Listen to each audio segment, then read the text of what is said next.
السلام عليكم ورحمة الله وبركاته، يعطيكم الصحة والعافية. معكم الكابتن والمدرب أخوكم سامي الريس من مملكة البحرين. إن شاء الله نكمل سلسلات الفيديوهات. دائما إحنا نقول الخيل العربية عشق لا ينتهي.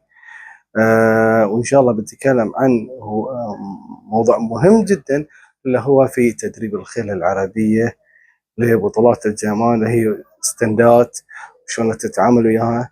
في هناك قواعد اساسيات قبل التدريب، بحيث على اساس تعرفي شلون تتعامل مع الخيل، شلون تتدرب بشكل صحيح.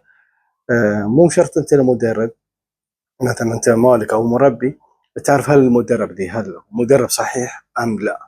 ففي امور ان شاء الله بنتكلم فيها وبنتحدث عنها، وفي معلومات جدا جدا مهمه اللي هي قبل التدريب ووقت التدريب، وان شاء الله نفيدكم. تابعني على اساس تفهم او تعرف كل ما هو جديد. وهذا ما بعض الشباب اللي طلبوا والزموني عليه انه يبون موضوع عن تدريب الخيل العربية للبطولات. تابعني، يعطيك العافية.